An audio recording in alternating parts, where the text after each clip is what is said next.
Hey everyone, welcome back to On Purpose, the #1 health podcast in the world. Thanks to each and every one of you that come back every week to become healthier, happier, and more healed. Now, you know that I'm a curious person who wants to learn more and more about our mind, our body, our health, and tools and techniques that can improve that for us. And I like sitting down with individuals who've dedicated their lives and their life's work to understanding what can improve the lives of others. Today's guest is someone I've been really looking forward to having on the show. I know you'll be really excited as well. We're going to be talking about a wide array of subjects, but I'm going to give you really practical, insightful tips and tools that you can put into your life and day immediately to make an impact. My guest today is Dr. Andrew Weil, a world-renowned leader and pioneer in the field of integrative medicine.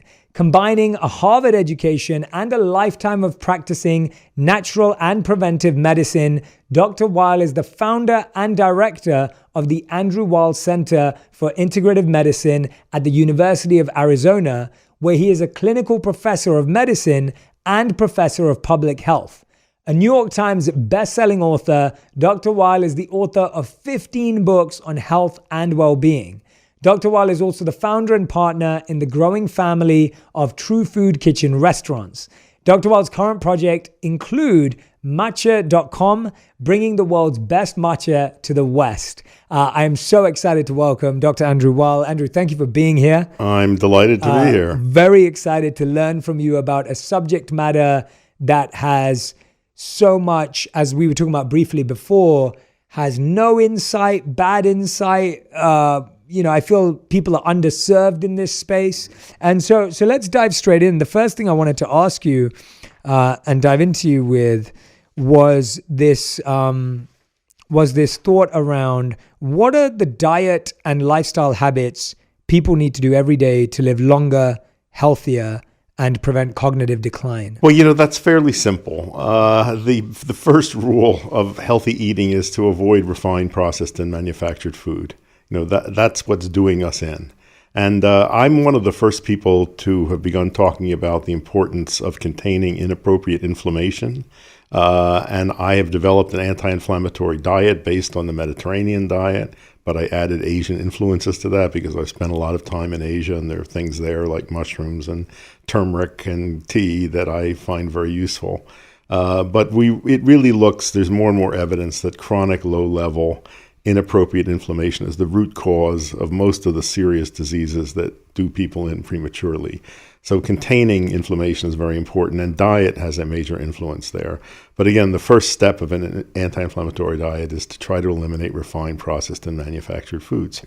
In terms of other lifestyle practices, basic ones: maintain physical activity throughout life, get good rest and sleep, learn and practice some methods of neutralizing the harmful effects of stress on the mind and the body, maintaining good relationships, especially spending time with people in whose company you feel more positive. Those are very simple steps. As for cognitive decline, this is of great concern to many people, because we all know people who have experienced cognitive decline, and we want to avoid that. So I think two very practical pieces of advice. One is don't get hit in the head. And that may mean, taking precautions if you're doing hazardous activities and being, I don't recommend that people play American football, for example. And another is don't smoke because nicotine constricts blood vessels, reduces blood flow to the brain. So those are two simple steps. I think also I recommend practices like doing word puzzles to keep your mind active, learning another language. You don't have to master the language, just the attempt to learn it is very useful.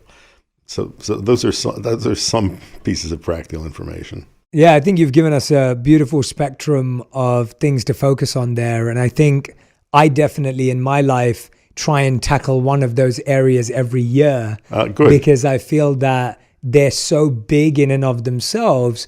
And my biggest mistake in the past was when I tried to change everything right. all at the same time. Yeah. You're trying to improve your relationship, you're trying to improve your gut, you're trying to improve your workout regime. And so I love what you're saying, that there's all these things, and I would list everyone who's listening and watching, please try to choose one thing that you're going to try to deeply improve this year that you feel is the one you're struggling with the most, that may be having the most negative impact on you, because you'll start to see how they all affect each other. Yeah, you don't have to wait a year, however. I have a book called 8 Weeks to Optimum Health, which is a program each week. You do something, like you start by walking 10 minutes a day, and each week you add 5 minutes to that. There we go. But I think you're quite right that a big mistake that people make is to try to do global change and then they give up.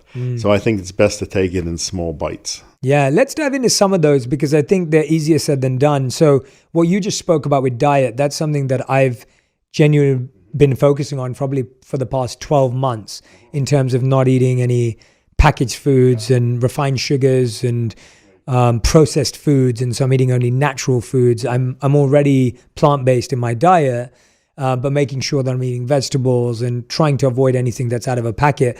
It's easier said than done. It took a lot of time for me to kind of move in that direction. I had to find a meal prep service. I have an amazing wife who's an incredible cook and chef, and so that helps a million times over. For people that are trying to make simple steps to changing specifically their diet to an anti-inflammatory diet, what are certain simple steps people can take? The 8-week version almost. Well, in the book I said learn how to be friendly with broccoli. Broccoli is a very easy vegetable to cook, but many people overcook it, and it's not very appetizing. And there's a very simple way of cooking it for about 2 minutes. So it's bright green and crunchy. Put some olive oil on it, garlic if you want. But that's a wonderful powerhouse vegetable with cancer protective effects. Add some berries to your diet because they're full of antioxidants. I mentioned tea. I think tea is a very healthful beverage. It's one of the main sources of protective antioxidants. I think it's good to learn different types of tea and how to add them, find which ones you like. What specific teas have you found to have those benefits? Well, I'm a big fan of green tea because I've spent a lot of time in Japan, and particularly matcha green tea, which I think is, has the highest levels of some of these protective elements in them. But I think all tea is beneficial. When I was doing research on healthy aging, I made a number of trips to Okinawa, which at the time that I was doing it had the highest concentration of centenarians in the world. And one of the things that I observed there was that in very hot weather, people were drinking cold, unsweetened turmeric tea. Delicious.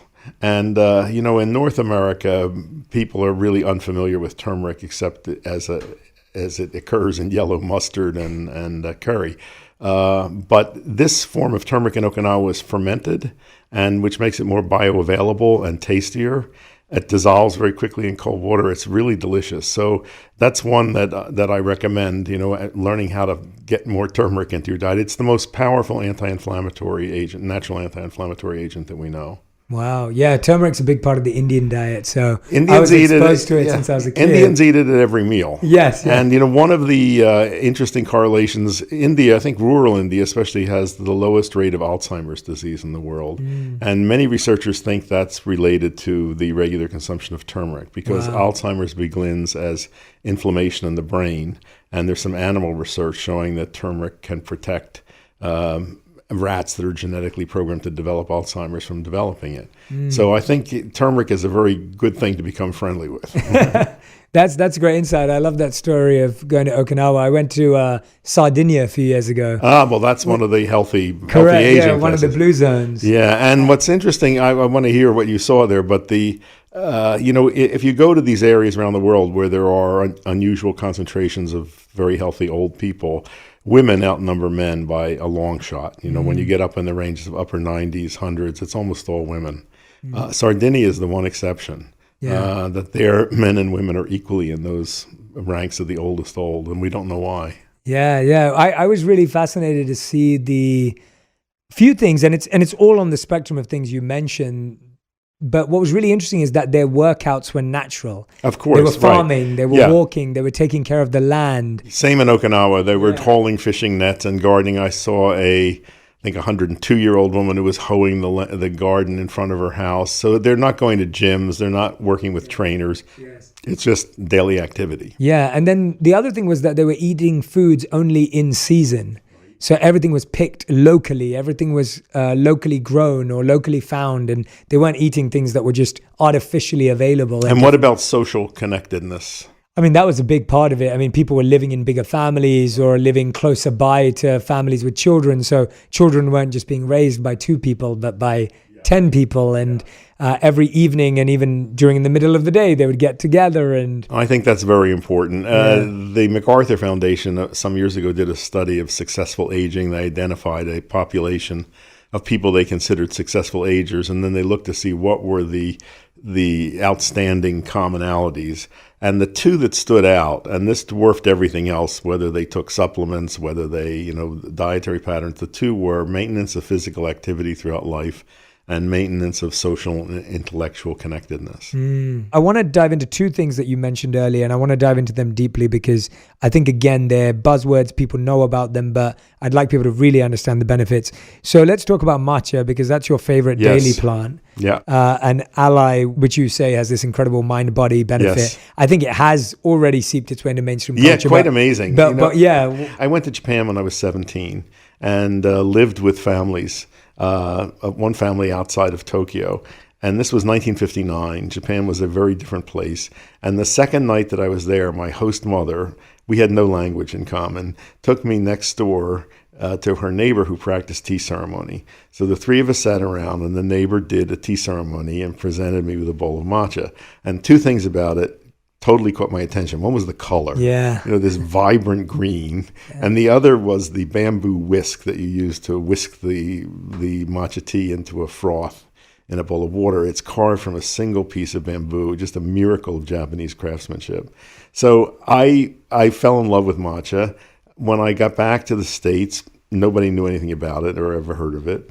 Over the years, when I would go to Japan, I'd bring matcha back and I'd turn people onto it. I tried, starting in the 1980s, I partnered with a Japanese company to try to sell it on my website. There was no market for it. I did that again in the 1990s. Anyway, it's quite amazing now to see this, penetrating our culture.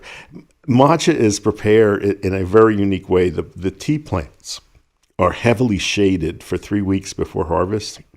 A 90% shade cloth, so it cuts out almost all sunlight. In response to that, the leaves get bigger and thinner and produce more chlorophyll, trying to take advantage of what light is there. And they also produce more antioxidants and flavor compounds and this amino acid L-theanine that has a calming effect and moderates the action of caffeine. So for that reason, matcha, I think, is more healthful than other forms of tea.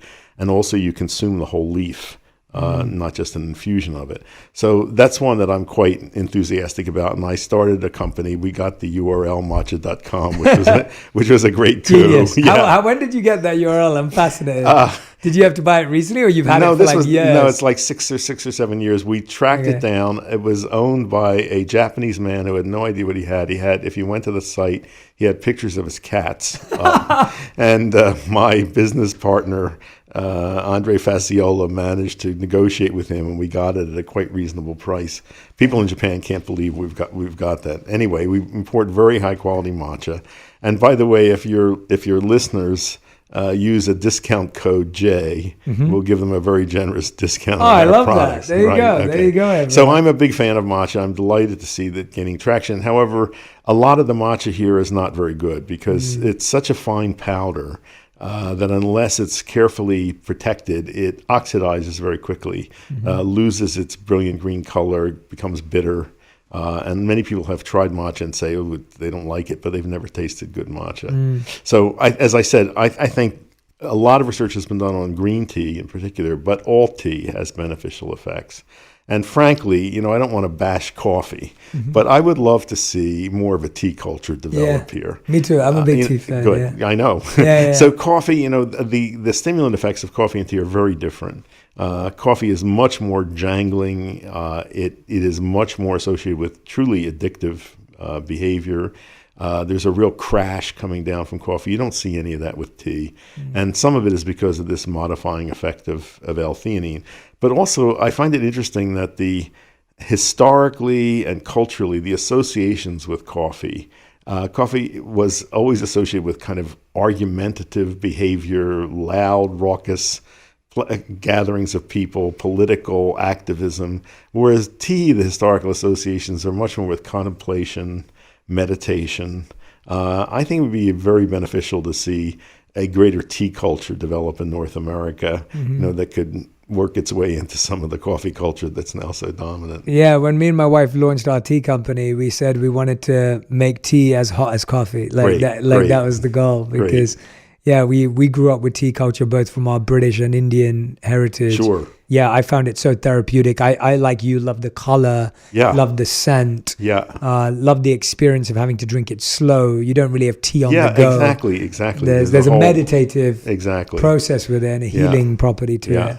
And it's a big change. When I was growing up, tea was what old people and sick people drank in this country. And it's wonderful to see that change now. Yeah, absolutely. And the other one that I wanted to ask you about was the green Mediterranean diet. Yes, this is interesting. It's just recently been in the news. We have so much scientific evidence for the benefits of the Mediterranean diet in terms of longevity, overall lowest risks of disease. And I think most of your listeners are familiar with the Mediterranean diet. It's heavily on fruits and vegetables and whole grains. Olive oil is the main cooking fat, meat used very occasionally, oily fish, relatively low in sugar, so forth. So recently, a green Mediterranean diet has been proposed as being even healthier. And this reduces animal products even further, increases fruits and vegetables, especially sources of a class of compounds called polyphenols. And these are antioxidant compounds that are found in plants and fruits, vegetables, especially berries, tea, and dark chocolate. So this green Mediterranean diet specifically recommended green tea to add, and they noted chocolate, but they mentioned all tea. So I think this is fascinating, to see. And these are researchers really, not really trying to promote any agenda. Yeah. Has your work led to any of the research that I'm recently seeing around like canola oil, palm oil, and the negative harmful effects versus what now I'm only eating in is avocado oil and olive oil. Yep. As my primary There's one oil. other that you should check out is algae oil, if you don't know about that. I didn't. Yeah, no. This is a new product that's out there, and it's made through culture. It's called cultured oil, and it's microorganisms that have been altered to produce oil, which is almost all monounsaturated fat, has a very high smoke point, neutral taste, and also has one of the omega-3 fatty acids in it. So that's another choice. But those are the ones I use also, avocado and olive. And what are some of the harmful effects of the canola, palm oil? Because they're pretty much, literally, if you turn any packet around, everything is canola oil, palm oil, and there's palm one more, oil, aside from all the environmental effects, which are terrible, there are two kinds of palm oils. There's an oil extracted from the fruit of the oil palm, which is red and is used in Africa as a cooking oil and is okay, but we rarely see that. And then there's the oil extracted from the kernel, and that is very high in unstable, unsaturated fatty acids that oxidize quickly. It's also very high in saturated fat. So that's not a good one. Canola oil is the word means Canadian oil, and it was developed by Canadian scientists, I think in the 1920s or 1930s, from a traditional cooking oil that in India, rapeseed oil. Mm-hmm. Yes, and that's another one. Yeah. And rape has a toxic fatty acid in it, possibly. The Canadian scientists worked with it to develop one that was low in that fatty acid. Problems with canola oil, although the fatty acid profile is okay, most of the commercially produced canola oil is heavily contaminated with agrochemicals, and it's extracted with heat and solvents, and that denatures the oil and creates carcinogenic products. So it's one I would stay away from now. I recommended it in the past, but I don't anymore. Yeah. I'm a big fan of olive oil. Yeah, absolutely. Absolutely. No, everyone cook with olive oil. By the way, I've taught. I've worked with a number of Indian patients, who are very convinced that ghee can do no harm. And it's pure butter fat, and it's probably not healthy, and the rates of cardiovascular disease in India are pretty high. And I've taught people to use ghee as a flavoring, cook with a healthier oil like avocado, and then at the end you can drizzle some ghee over to get the flavor you want. And I've also suggested, I had a student, a physician from Kerala, where coconut, it's the land of coconuts, and they use coconut oil and full-fat coconut milk. And I taught her to use cashew milk, which is very easy to make and is much healthier fat than coconut. It's monounsaturated, not saturated, and the taste is delicious. Wow, that's good to know about ghee, because it's one of those things that my mom never wants me to miss. Right, I know. But then I always hear this in between. But I like the use it as a flavoring at the end. Yeah. I like the happy medium, the happy balance. That makes it. She'll be happy to hear about the turmeric. Good. That's and saffron's the other one. She's never telling me to miss. And that's a good one. Yeah. But the turmeric, our company also sells that fermented turmeric from Okinawa, and we'll send you some to try. Please, I'd love delicious. That. That sounds really amazing. Good, really good. It's fascinating. You mentioned earlier limiting the smoking of cigarettes and the negative effects of nicotine. What about when it comes to marijuana? I think that, marijuana is such an interesting topic for so many people today. There are so many perspectives. Most of them out there are positive, but I'd love to know from your perspective, how are you seeing marijuana affect the brain? How are you seeing marijuana affect the actual First of all, I'm going to call it cannabis, because the word marijuana has negative connotations. Mm-hmm. So let's talk about cannabis. Yes, sure. So I did the first controlled human experiments with cannabis in 1964. Wow. It was the first time anyone had given that to human subjects in a controlled fashion to see what it did. So it's a plant that I've been involved with for some time. And let me say, this is also a plant very well known in India. It's, native to Asia. The word, the main species, Cannabis sativa. The sativa means useful. And cannabis is hemp. It's the same root as canvas, because canvas used to be made from hemp fiber. But this is a very useful plant. It provides an edible seed, an edible oil, a fiber, a medicine, and an intoxicant. That's a lot of ways for one plant, to serve us. And it really only wants to serve us. And I think we have really not been wise in the way we've dealt with that plant. So in terms of the intoxicating properties of cannabis, it's a difficult subject to talk about, because the chemistry of that plant is so complex. There's so many different strains, and there's so much variation in individual reaction to it. There are people who can smoke cannabis before bed and have a great night's sleep. Other people smoke it before bed and they can't sleep the entire night. So there's that kind of disparity in reactions to it. First of all, that it is one of the least toxic drugs that we know. You can't kill people with it. And you can't say that about any drug that we use in medicine. And every drug has a lethal dose. And in some cases, the lethal dose is relatively close to the useful dose. You can't calculate a lethal dose for cannabis. So on a physical level, it's extremely safe. I mean, there's concerns about smoking it and whether that's how harmful that may be for lungs. That goes back and forth. I don't think it's a great idea to smoke anything. And inhale smoke into the lungs. Probably not a good idea. Okay. But certainly not as toxic as tobacco, and it doesn't have anything in it as addictive as nicotine, which is one of the most addictive drugs that we know. I think the medical usefulness of cannabis, there's a lot of potential there. I think this is a subject that's open at the moment. There's a lot of research on ways it can reduce muscle spasticity. It can help people with, all sorts of neuromuscular problems, with digestive problems. But again, a lot of individual reaction to it. We're seeing this plant, being made available to people. And I think it's about time that it gets out of that restrictive drug schedule and made available for therapeutic use. I was just talking yesterday, our center does a podcast, and I was interviewing a nurse who is a member of the American Cannabis Nurses Association. I didn't know there was such a thing. But there is a large group of nurses who have now become trained in using cannabis therapeutically. In what form, yeah? They use all different forms, and they base that on the individual patient. But I think they're in a much better position to do this than physicians, because there's no cannabis preparation out there that most doctors are going to feel comfortable using. And until we have something like that, I don't think doctors are going to go near it. They don't understand it.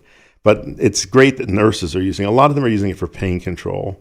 They're also using it in hospice situations, especially with people with terminal cancer, and they say they find it very useful. So I think it's, I'm happy to see this becoming used. I think there's a lot we don't know about it, and I find it very difficult when people ask my advice about it. I don't know what preparations to recommend to people. That it's confusing. What's your take on the more social use of it? Well, I was part of that culture in my 20s and 30s. And it was fun back then. It was a fun social experience. And then I also found that it was very stimulated my imagination, creativity, helped me write. But at some point that changed, and my reactions to it changed. I became more introspective, withdrawn, and then eventually it became an unproductive habit that just made me groggy. And it was hard for me to separate myself from it. And so what was that? Yeah, what do you think that was? Because I think that's such a interesting arc of a journey with it. Yeah. I think a lot of people feel that way. That's kind of like an arc. I had a lot of friends who initially started for those reasons and then ended up paranoid or ended up confused or ended up lethargic. Or I don't know. Maybe maybe it has something to do with changes as we age. Possible. But it was such a striking change in the effects for me. So something that I thought of as an ally that was helping me, really, it ceased being that. Yeah. Okay. That's really interesting to know, because I feel I had a lot of friends in the same bucket. I never really dabbled with it deeply, but in my brief experiences, it was very brief experiences. It was far more the creative or the spark, but I never got deep into it, but my friends who did, they went on the same arc. So that's interesting. And I don't know, I have not seen anyone write about that or talk about that or investigate what the cause of that is. Yeah. Also, today, the preparations of cannabis that are out there are much, much stronger than those that were available when I was using it way back. You mean the ones that are available from a leisure perspective? Or from everywhere. Well, I'll tell you a story. A physician colleague of mine in San Francisco sent me 3 preparations of cannabis that had come from a medical dispensary, and he wanted me to try them. And I was, I'm a little leery about that since I'm, haven't used it in so long. One of them was a kind of oil that was in a tube, a little syringe, and it came with a very professionally printed brochure. And it was recommending it for pain control especially. And it said to start with an amount the size of a grain of rice and work up from there.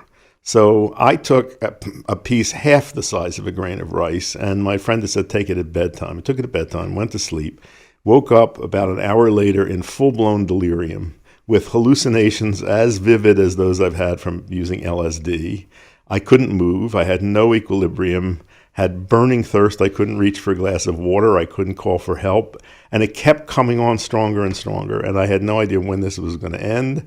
And I had to use all the tricks that I've learned in meditation and breath control to keep myself centered. And when it finally subsided about 8 hours later, my equilibrium was off for 2 days. I had very bad balance. And I was really angry. And this brochure said work up from there. And I'm thinking there are people out there, taking this. That was like a very, very powerful thing, and I thought fairly dangerous. What brought you into this so early on? Because we're at a point in culture, I feel, where these things are now coming to the forefront. Of course, I'm probably sure you're seeing cycles of that. You probably saw it come. Well, I was, I'm just starting work on a book about psychedelics, and a lot of it I'm telling my own history because I knew everyone involved in all of that.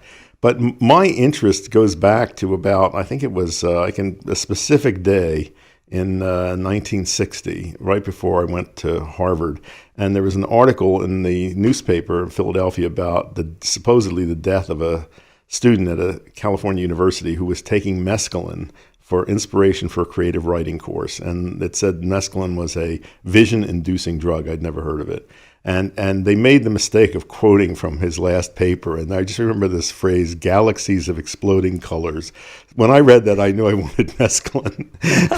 So I inquired about it. I came across Aldous Huxley's book, The Doors of Perception, which had been written a few years before. And when I got to Harvard, I had the very good fortune to become associated with Richard Evans Schultes, who was the director of the Harvard Botanical Museum. And he had been one of the great explorers of the Amazon and discovered a lot of hallucinogenic plants down there. So he really, through him, I became very interested in psychedelic plants. At the same time, Richard Alpert and Timothy Leary were just starting their work with psilocybin at Harvard. These drugs were not controlled substances then. I was able to obtain mescaline from a chemical company. I took it a number of times, had interesting experience, but I was very disappointed I didn't have vision. I didn't see galaxies of exploding colors. Yeah. I was very disappointed.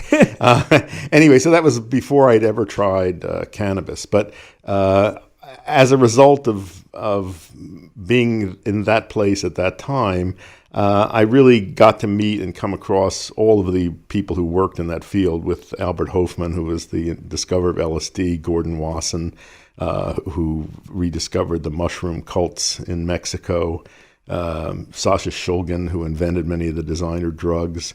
So I had a long period of experimentation with psychedelics, and I, have had a lot of benefit from them. I really don't use them anymore. My first book, The Natural Mind, which was about the importance of altered states of consciousness. I know you can carry it, making sure see it. Yeah, making sure they see it. But Alan Watts wrote a blurb for it, in which he said, when you get the message, you hang up the telephone.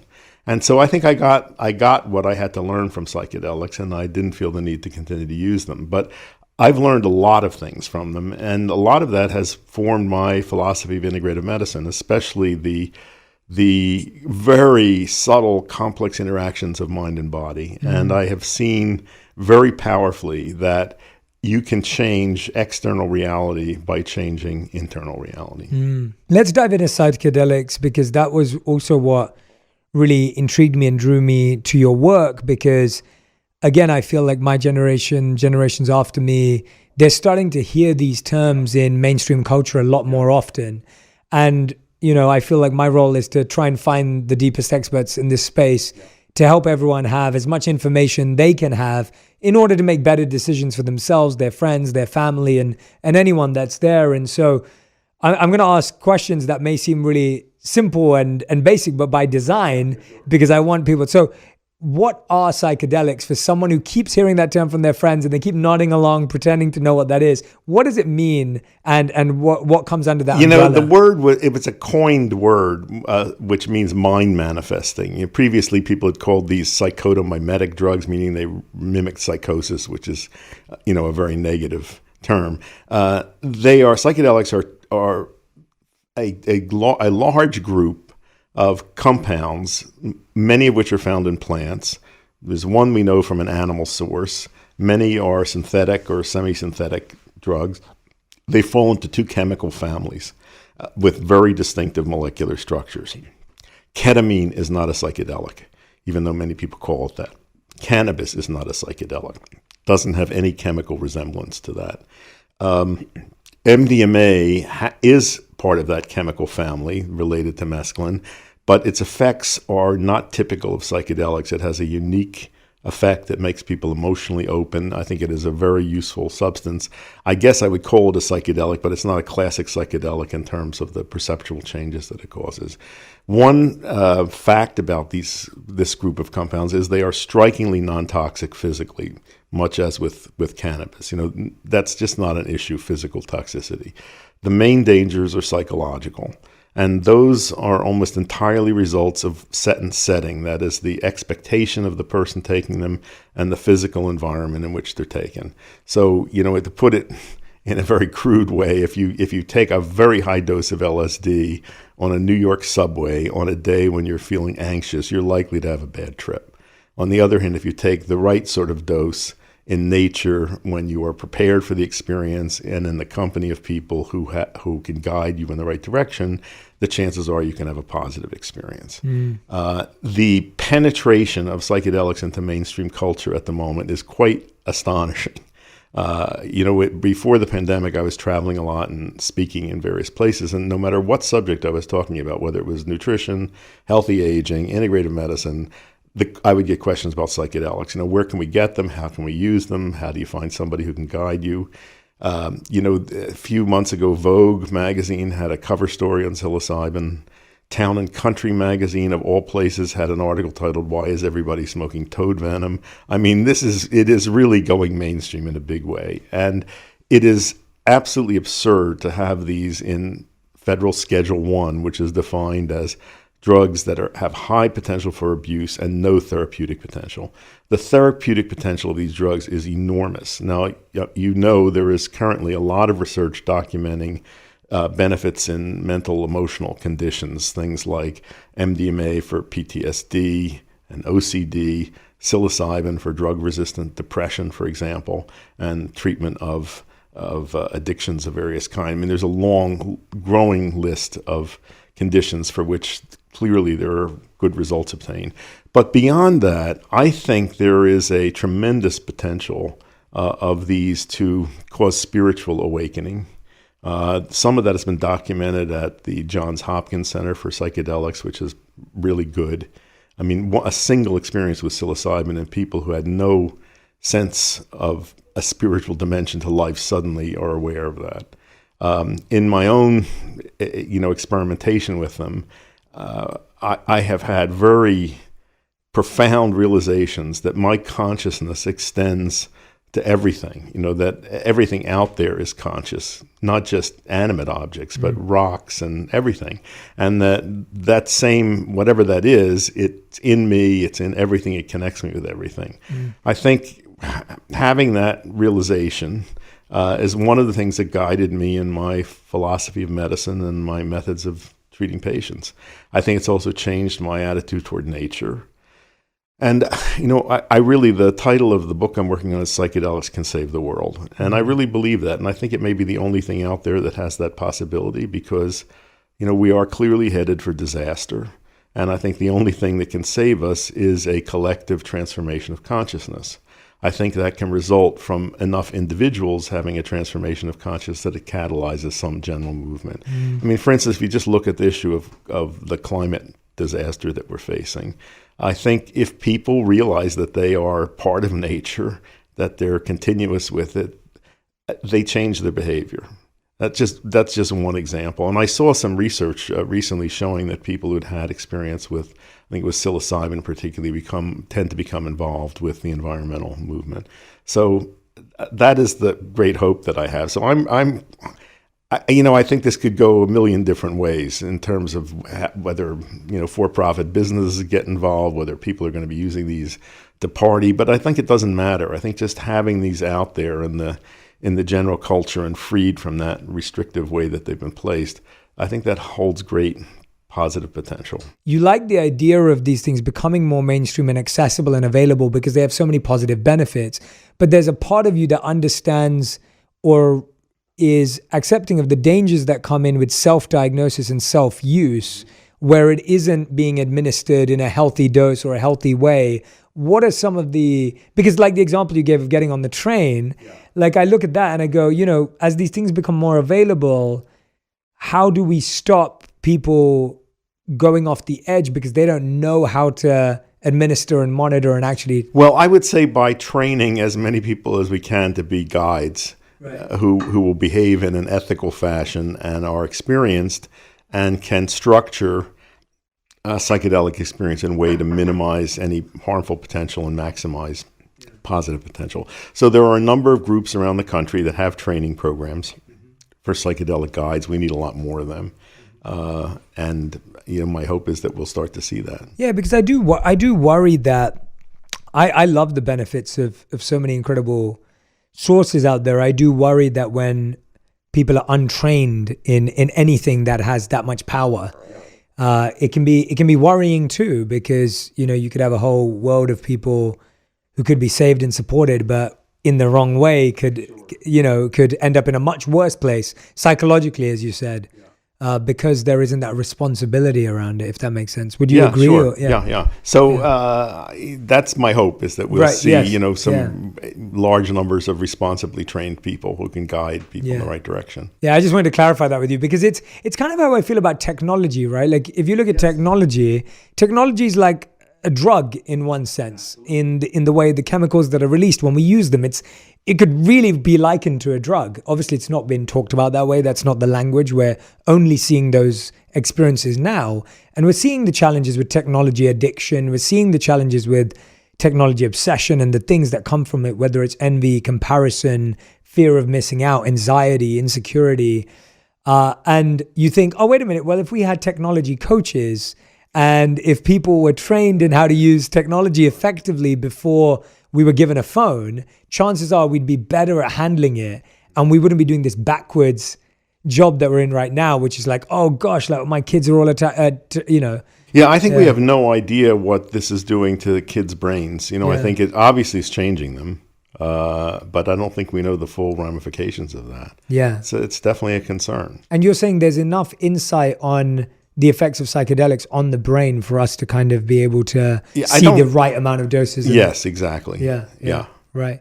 Let's dive into some of the more popular ones and how they're used, because again, we hear these names a lot and I think people are unaware of like, well, what is that used for? How is it administered? Who does it help? So you were mentioning there MDMA. Could you tell us what is MDMA? How is it used currently? Yeah, so MDMA is a synthetic psychedelic. And it resembles the structure of mescaline, that family of groups, does not cause many visual changes like, a lot of the classic psychedelics. It is a stimulant, but it has a very reliable uniform effect in most people, which is to produce a state of non-defensiveness, calmness, positive emotional feeling, emotional openness. A name that's been proposed for it is an empathogen, something that creates empathy.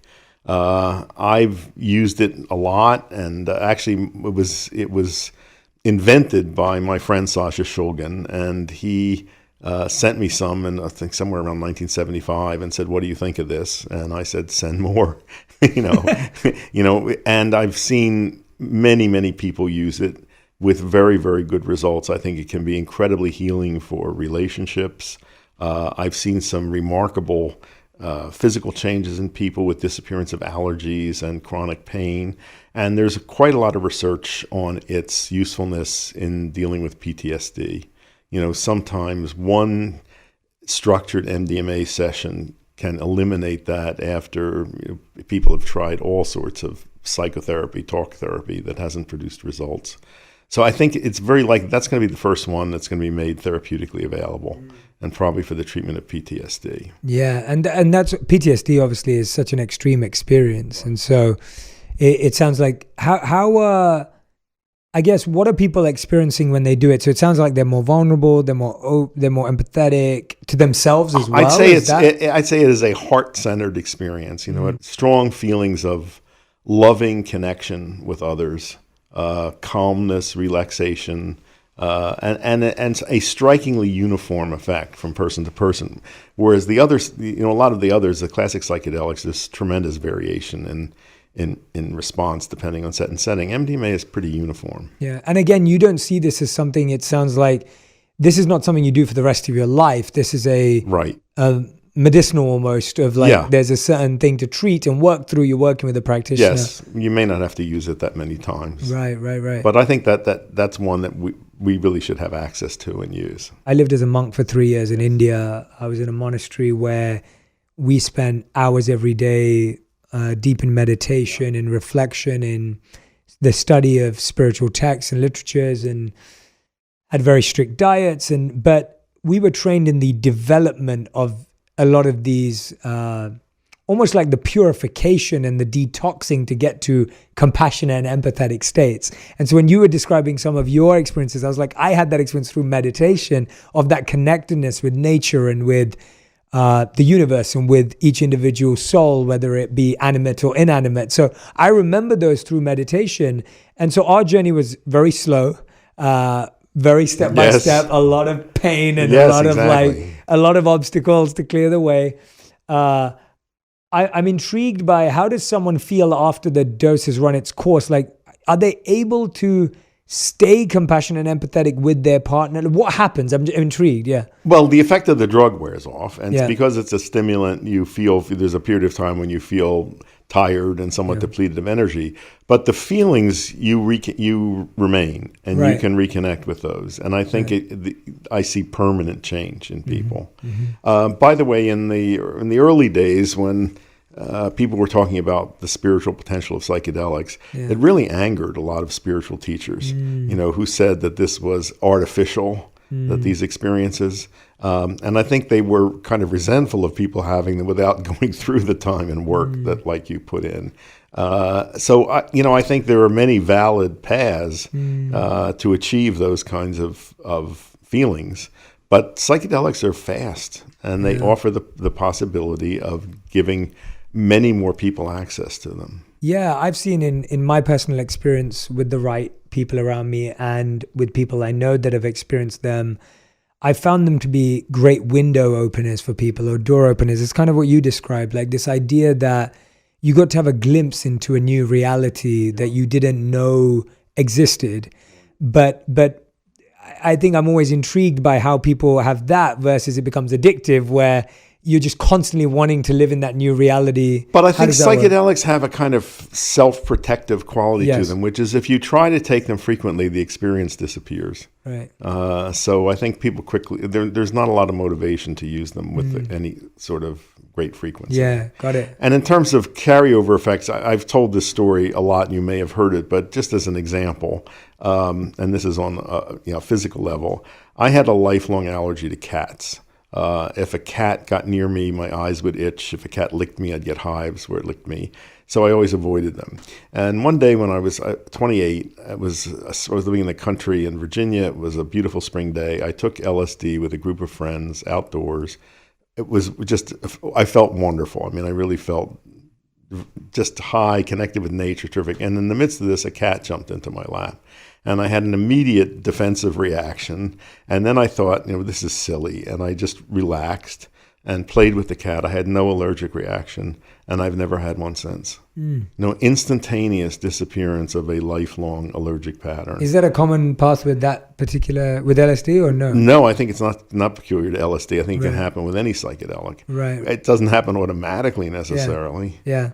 But I could imagine, Dr. Weil's allergy clinic, if these become available. Where you give people, start with a full dose and expose them to the allergen, and then like once a week you'd reduce the dose till at some point they were getting just a placebo. Yeah. I think allergies can be unlearned, and that's a powerful tool for doing it. Yeah. What are the other ones that you think are going to become more accessible? Well, psilocybin is the one that's being most researched. So this is the main compound found in the magic mushrooms, which traditionally were used by indigenous peoples in southern Mexico and Central America.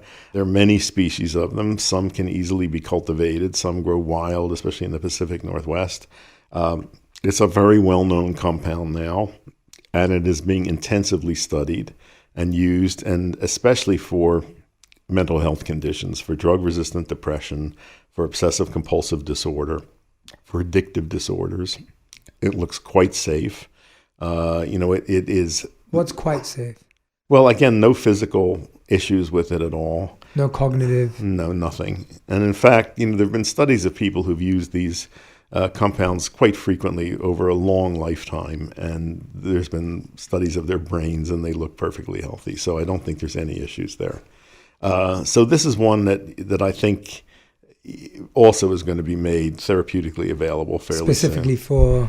For mental health conditions first. Right. But I think, one that has a lot of potential uses in medicine as well. So that, a main difference between psilocybin and LSD is duration of action. LSD lasts 10 to 12 hours, which can be inconvenient.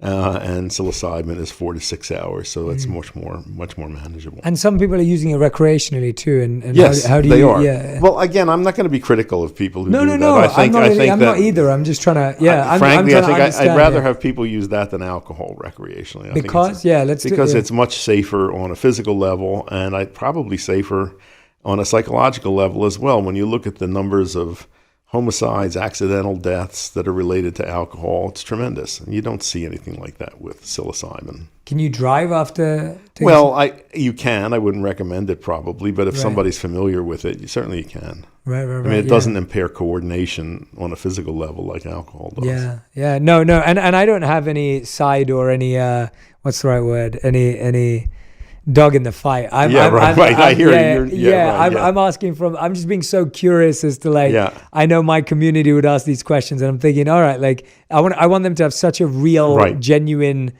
understanding of what this is because let me talk about another compound that is of great interest is DMT. Yes, of course. Dimethyltryptamine. Yeah. So this is it's a very simple chemical compound. And it's related to serotonin, the neurotransmitter, and melatonin, the pineal hormone.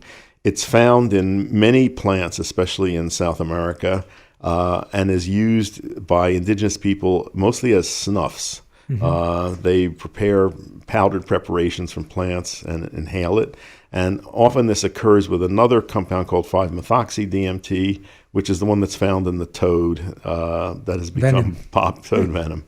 At any rate, DMT is, if you smoke it, it's a very rapid effect. Within seconds you are off in another reality, and it's extremely visual.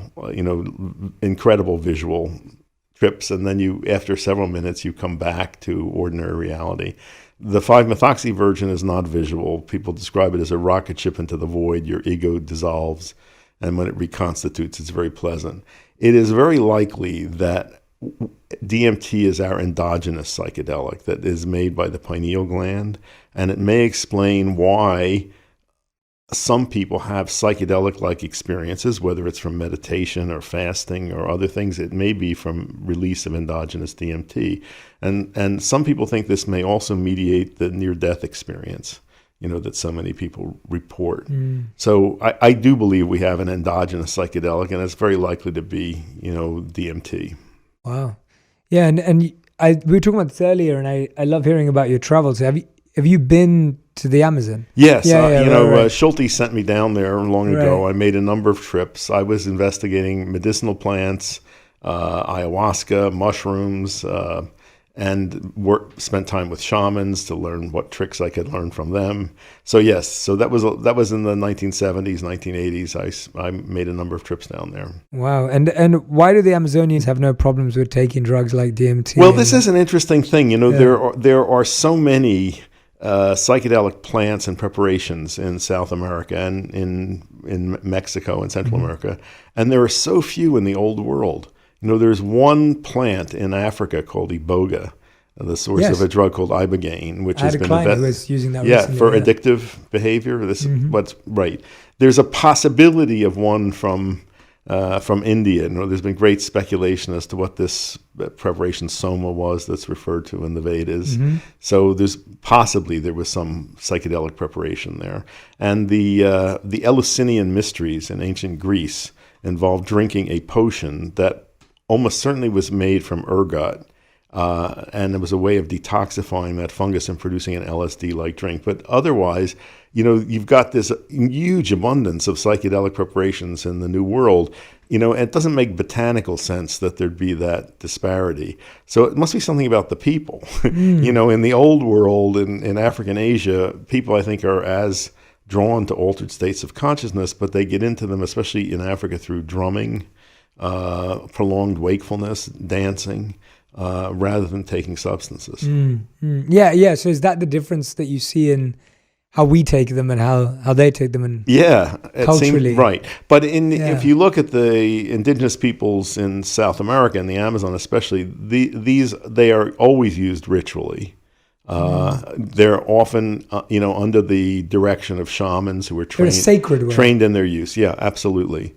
I think the potential for abuse in those populations is very minuscule. Right. Yeah, that's really fascinating. Yeah, I feel like, it was always sacred. It was part of a holy ritual of some kind. It was always used medicinally and understood, and it's kind of, Ritual is a very powerful tool for containing the harmful potential of substances. Yeah, that's why they were created around those, I guess. Yeah, no, that's always really interesting for me to hear, because I feel like, yeah, and I'm just reflecting on it as an individual. I look at it and I think I really trust things that are very focused on the intention in which they're taken, are administered by someone who understands what the power and effect of this is, and it's in an environment that allows you to have a fulfilling, powerful experience with a certain goal or place to reach to.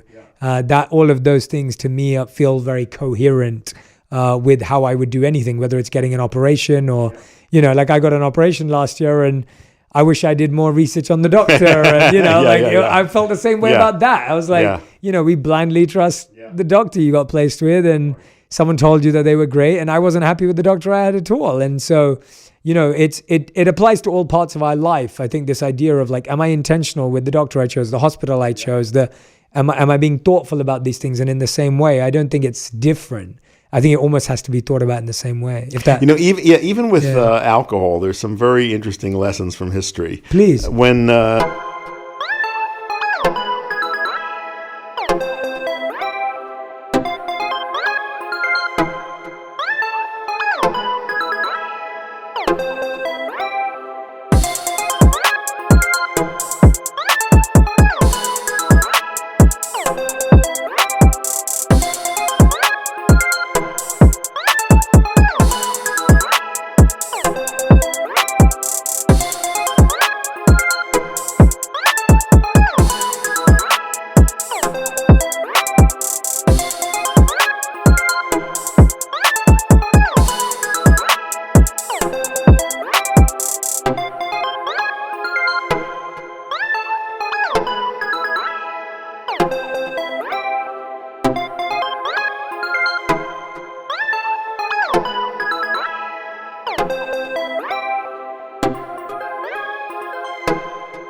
distilled alcohol became available, and it was a sudden invention of the Dutch. So it was in the 1600s.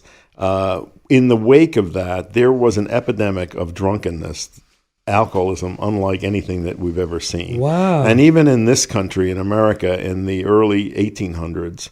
1700s, 1800s, every store had a barrel of whiskey, and people went in, you just have a ladle of whiskey, and people started drinking early in the morning, all day long. Drunks were lying in the street. It was an uncontrollable epidemic of alcoholism. And gradually, over several decades, there was a social consensus that grew up that it was unseemly to be drunk, and that rituals grew up around the use of distilled alcohol, one of which is a cocktail party, which is not going to happen at 10 in the morning. We're going to do this late in the day. There'll be food present and friends present, and it's for social, as a social lubricant. And that kind of conscious use and ritual helped contain the negative possibilities that could result from such a strong drug. Right. And of course, with alcohol, there's so many proven negatives and issues even now, whether it's gut, brain, et cetera, et cetera. Yeah. Could you talk about some of those just so that we... Well, alcohol, it is extremely toxic to the brain and to the liver. And there's arguments go back and forth. That's it. Whether a moderate consumption of alcohol is beneficial. Some people say even 1 or 2 drinks is harmful for some I've people. Heard some, So this goes back and forth. I think many of the benefits ascribed to alcohol are benefits of relaxation, and for many people that is a main method of relaxation. But I think the fact is that it is a strong toxin, and you have to be very careful about using it. And there's some people, like women that have genetic risk for breast cancer, who probably shouldn't use it at all. Right. Yeah. This fascinated me when I was looking at your work. Your book, Chocolate to Morphine, was pivotal and often the most stolen books in colleges in the last 40 years. Could you tell us a bit about the book and then about the story? It's a very good book. It's still in print. And the main point of it, which enraged some people, was that there are no good and bad drugs. There are just good and bad relationships with drugs. And I very firmly believe that. There are no drugs that have inherent good or horrible qualities. It's how people use them and how they think of them. Some obviously are more difficult to form good relationships with than others. And some of them naturally, like chocolate, as a victim of chocolate, have addictive traits. Like, you know, I've talked about this many times, but I was genuinely addicted to chocolate. And it took my wife and me, like, you know, when I say addicted in the sense of like, I could eat like a full slab in a moment, like a family pack version, like easily on my own, no issues. I see. And it took a long time for me to take chocolate out of my diet because of the amount of sugar I was taking in too. Right. And so, well, I put chocolate at the very top of my anti-inflammatory diet pyramid. how? Because it is taking it out. No, I put it back. It's there. It's the okay. very top of the anti-inflammatory diet pyramid. So something that I recommend in moderate consumption. It has very useful antioxidant and anti-inflammatory effects. I might have to change my relationship Good. with Dark chocolate has to be at least 70%. Yeah, but a little bit on a regular basis is fine. Yeah. What's a little bit on a regular basis? Not a slab a day. Not a slab a day. You have this real love for this plant medicine that can have such a big benefit on people. And it must be hard because so much of it's been demonized or talked about in a certain way. And I love what you just said now. It's like you're arguing that it's about your relationship with these things. Right. And that's really fascinates me because I feel like that it's almost like that's how we would talk about it's our relationship with technology. It's our relationship with money. It's our relationship with fame. There is nothing inherently evil about technology. You know, I think that's true of so many things. It's how we relate to it. And how we use it and what our relationship is with it. Yeah, that's really fascinating.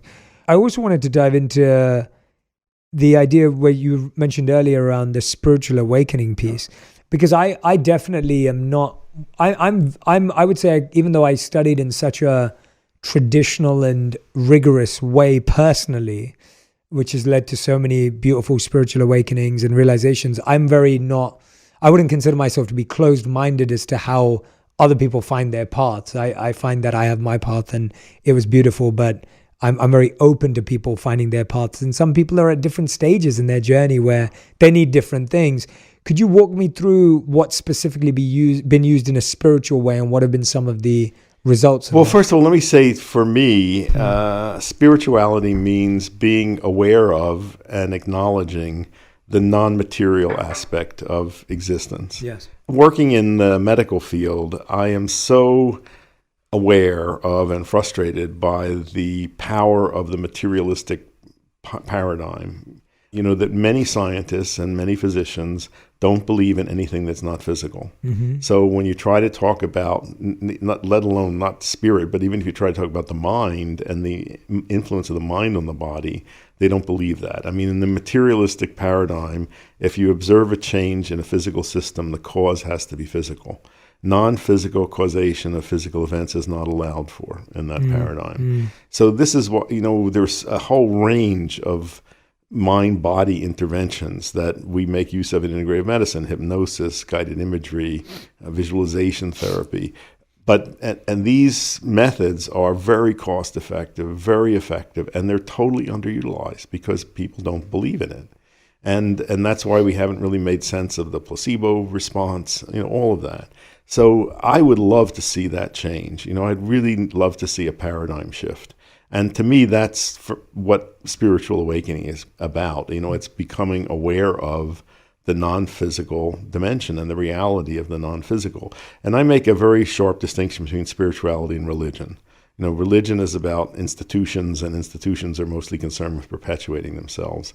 You know, spirituality is this connection with acknowledging the non-physical and its importance in interacting with the physical dimension. I think there's lots of ways you can awaken to that. I said, you know, for me and for many people, I've seen psychedelic experience become a very powerful way of doing that. Yeah, and how have you and others sustained that? Like you were saying yourself, like you don't take them anymore, but it's become a way of life for you. It feels like that. Like I meditate, I do breath work, and, you know, I've always been fascinated by the fact that the words breath and the word spirit are the same in most Indo-European languages, and that I think when we focus our attention on our breath, we're looking at the movement of spirit in the body. So that's, you know, I think that is one very practical, powerful way, and most people ignore it. We have that right under our noses, and we don't make use of it.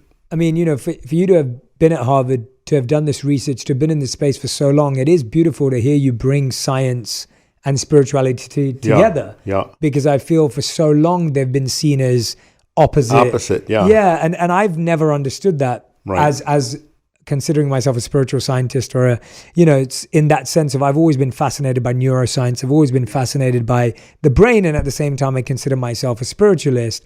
And so hearing you as like a doctor doing all of this medical work, but then finding the spiritual part and the functional part of certain parts of medicine, did you always have that when you were studying? Because obviously you went off to become a doctor. Like, when did that? I think I did always have some of that. Where did that come from? I don't know. I think I was born with it. Right. I can remember always being fascinated by the mind and how it related to the body, and from as far back as I can remember. And I tried to study that at Harvard, and I was very frustrated that I couldn't. I started off majoring in psychology, but at that time, psychology at Harvard was completely dominated by the behaviorists. It was running rats through mazes, and they weren't interested in consciousness. I wanted to know about consciousness. Wow. And nobody was interested in doing that. And then also in the scientific and medical world, consciousness is seen as a product of brain chemistry or electrical connections in the brain. And, I came to feel that consciousness is primary. I think consciousness organizes matter. I think it organizes matter into more and more complex forms, including the human brain. But that, that enrages scientists when I try to talk that way. Do you think we'll ever be able to prove the existence of consciousness in a language, in a way that I think this is what I see as part of the psychedelic awakening, because I think that this really has the potential to chip away at that materialistic paradigm and the influence it now has on our way of thinking. There is, a name for this idea that consciousness is primary. It's called panpsychism. And that used to be, no scientist would, look at that. And now that's become a respectable movement in philosophy. The idea that everything is consciousness down to atoms. And I look forward to seeing that grow and have greater and greater influence. Yeah, absolutely. Yeah, I've always considered consciousness to be like the first self. Yeah, absolutely. And obviously from a spiritual perspective, but even the excellent explanation behind so many near-death experiences or out-of-body experiences or of the sort. And when I have read scientific studies or even research or accounts of those experiences, there's a truth that's not been uncovered yet. Absolutely. And as I said, this may be mediated by release of our own endogenous psychedelic, which could very well be DMT. Right. Amazing. What a fascinating direction. I'm excited for your book, and I'm excited for the work. Andrew, is there anything that we haven't touched on that you really that was a pretty into? Wide-ranging conversation. There's lots more I could talk about, but I'm hoping this is going to be the first of many. That would be great. I think this is a great conversation for people to. I mean, I'm sure everyone already knows about your work, but for new people to get introduced to your work. For people to really get a sense of who you are and your journey and parts of your story and your expertise. And I'm hoping that we'll continue to go deeper I would love when the books come out, because this is honestly been one of those, it's been exactly what I wanted. I needed the dummy's guide. And that's really helpful, because I think so often that step's like missed. I know. And then the majority of the world just doesn't know what's going on. I know. And so I try my best to stay grounded and rooted with my ear to the ground and be like, well, people are hearing these ideas, but they don't know what to do and where it is. Well, you're doing a very good service. Well, thank you. You're very kind. And I hope that everyone goes to matcha.com. Yes. Use the code J. The books that we were referring to in this episode are The Natural Mind, which is right here. And then this other book I have from Dr. Drandrew Weil is Spontaneous Happiness. But there is a new book on the way as well. So these are two great starters, and look out for Andrew's new book, which I'm sure he'll be back on the show to talk about. I would love to. When it comes together. So Andrew, thank you so much for your time and energy. Thank you for being here. It's actually just wonderful being in your presence too. And I love how much life you've lived, and it sounds like you have so many more incredible experiences and stories to share that I look forward to learning. Okay. But thank you so much for being here. Thank you for sharing your journey, your work. Thank you for giving us so much of a great education today. You're very welcome. Amazing. Everyone who's been listening and watching back at home, make sure you tag Dr. Andrew Weil and I on Instagram, on Twitter, on TikTok, whatever platform you use, and let us know what you learned from this episode. I hope this gave you an insight into a world that you're probably hearing about but may not have too much information on. Maybe you're an expert, maybe you knew all of this, but hopefully this will help you introduce it to a friend who may not be as aware as well. Again, thank you so much for listening. Make sure you go and follow Andrew